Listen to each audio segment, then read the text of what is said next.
Hey guys, welcome to Unbound Wisdom. Today's topic is one that I'm very excited for. It was inspired by a friend of mine who reached out to me last week.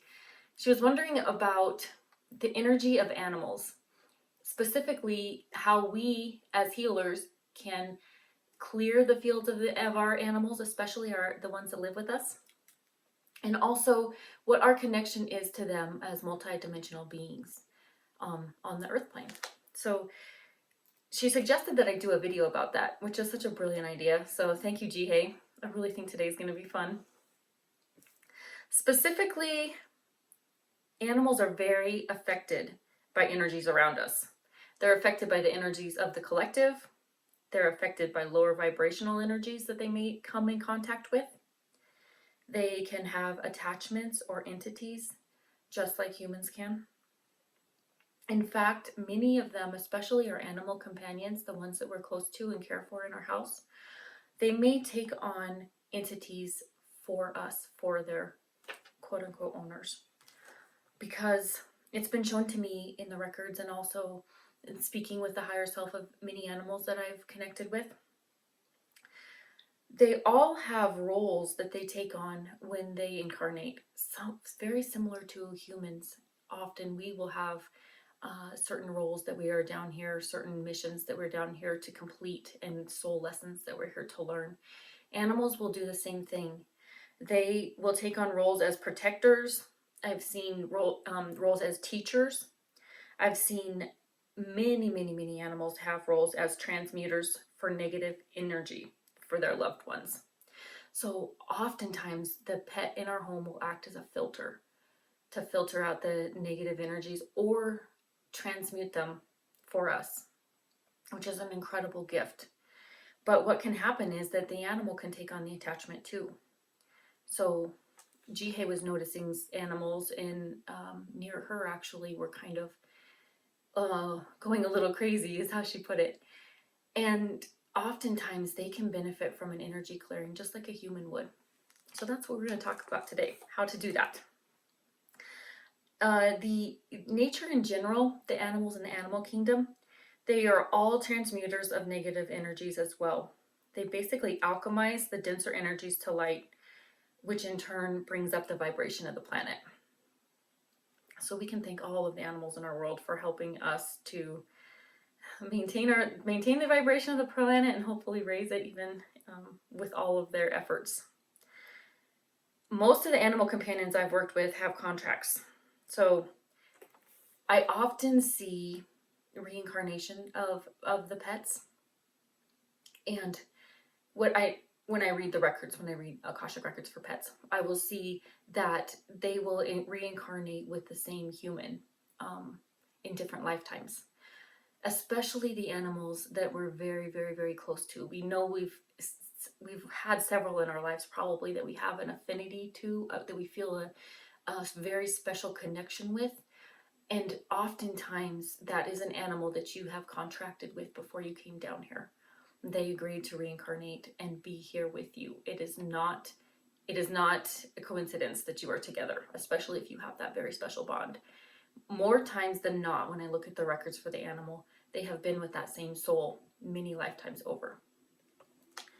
So there are animals too, if they are a rather new animal soul. So say with the soul's evolution, maybe they were an insect, something like, an insect or something for many lifetimes over, and they have evolved to the place where they are now incarnating as an animal. They can be part of a soul collective. So it's kind of a baby soul, a new soul in the animal world. And so they can be part of the soul collective. But then as they have more and more lifetimes over, then it basically will fracture away from the soul group or move away from the soul group and then be an individual soul. So that is, maybe you can think about some pets that you've been around that seem wise beyond their years. They seem like old souls, you could say, even when they were like very little. Those would probably be examples of more evolved animal souls, meaning that they've had many incarnations and have evolved to the point where where what we would term an old soul. So you can actually have animals that are part of a soul collective, and you can also have individual animal souls. And when I read the records, it feels a little bit different for the collective versus the individual souls. Yeah, that's interesting, actually. Something that I wanted to bring up, we can practice with our pets. This is so fun to do. If we are practicing our own multidimensional abilities, we can actually practice telepathy with our pet, especially one that we're very close to. It's a really fun way to work on our own skills, and also it is pretty bonding with your pet too. So what you can do is you can honestly connect with the pet, like looking into their eyes in the beginning, and then you can send them the message in your mind, what you want to say to them. I would probably start with something that you normally would say out loud to them. So it's something that they might be expecting to hear from your words anyway. So as an example, what I like to do with my dog is I would look at her, look deeply into her eyes, and I would say, would you like to go let's go get a snack. Let's go get a snack. Because she knows exactly what that means. She runs to the snack cupboard and waits for her doggy treat. So I would say that in my mind several times, and then I would kind of just go back to what I was doing.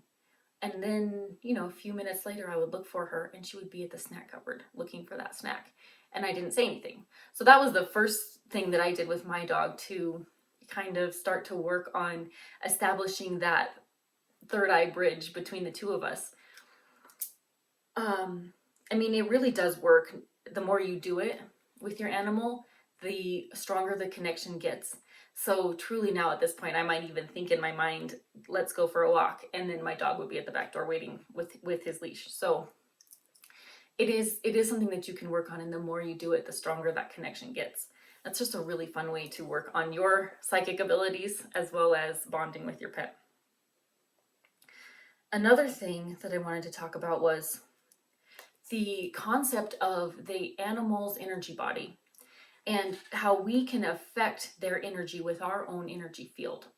So this actually works really well if you are going on a walk maybe, and you notice a dog that's barking at you. Maybe they're in their yard and they're just barking at you as you're walking by. You can actually tune into the frequency of love in your body. So what I do is I picture what love feels like in my heart, and I push it out. I expand it out as far as I possibly can. And I picture it going even out farther than my auric field. And more times than not, the dog will calm down. So you can play around with that when you are around animals that you don't know. You can play around with changing your frequency and reaching it out towards that animal with love, with calmness, with patience, with quietness, any of these emotions that the dog would respond to in a way that would calm them down. So if you notice a pet that is agitated or frightened or distressed, those are some things that you can actually play around with affecting their energy field by pushing your energy out towards them. So now the part of the video that I really wanted to talk about is how to maintain a robust energy body for your own animal companion. A lot of people don't realize, but we can actually do energy work on our pets. And there are some certain signs when I notice this in my animals that I immediately do an energy clearing on them. If they are more lethargic than usual, if they are agitated for no reason, sometimes you can sense an animal just doesn't seem right. Maybe they're pacing, maybe they're growling more than you would expect them to, not growling at something that's actually there. If they're scattered in their attention, that's another sign. If they're less responsive than they usually are to you, maybe they're just, they almost seem checked out a little bit. Also, if they're strangely aggressive, if you're noticing that they're overly aggressive to maybe strangers, or maybe they're overly aggressive to you even, that could be a sign that an energy clearing would be helpful for your animal. So first, what we do, the most important thing we do is we ask the animals permission, because no matter what, our animal has its own free will, and we have to respect that. So we ask, we just, like before, we just look deeply into their eyes and we say, can I do a clearing on you? Or we say, is it okay if I help you today? Would you mind if I do some energy work? Or however you want to phrase it. But you will know if it's a yes, because the animal will come to you. The animal will put, maybe it's a dog and they'll put their face on your knee. If it's a cat and it tilts its head and just kind of like in an inviting way, or maybe its tail wags in a way that you can tell is an affirmative, right? Then you know that it's okay to do the clearing. Now, if the animal runs away, if the animal growls at you, if the cat, you know how sometimes cats can like twitch their tails in a way that looks like they're annoyed, and that would be a no, right? So in that instance, we respect that boundary that the animal is asking of you. We respect that, and we don't do any work on their energy field that day. But even if that is a no, there are still some things we can do. And my biggest thing that I would suggest would be doing a house clearing, a clearing of your whole entire space, which I actually have a video that I'll link below if you want to do one yourself. It's an angelic energy clearing. It's just a quick meditation that you do. And then I suggest that you go around your space with either sage or Palo Santo. I usually walk the perimeter of every room, and I usually walk them clockwise. Yeah, in a clockwise fashion. Is that right? I'm trying to think of how it is when I walk around my house. Counterclockwise. I'm so sorry. I walk in a counterclockwise fashion, walking the perimeter of every single room of the house with my sage or my Palo Santo to clear the space out. And I usually do that after I do the meditation. Now, if you would like a professional, I actually have a friend that I would highly recommend. Her name is Chelsea, and I will link her information below. She does remote clearings, and they're fabulous. So if it's something that you really feel is a concern for you in your home or your business or whatever space you're in, you can absolutely contact her, because she can do it really from anywhere. So if you do the clearing, if you also do a clearing on all the humans in your house, you know, the usual energy clearing that you would do on yourself or your loved ones, you can also try putting crystals near the pet. I personally love smoky quartz. That's my very favorite crystal for absorbing and transmuting negative energies. So you can put that near the pet, or you can use selenite, which is, I call it the energetic lint roller. And what I do is I actually take the selenite and I run it, maybe an inch off of the animal's body, all the way around the animal's body a few times.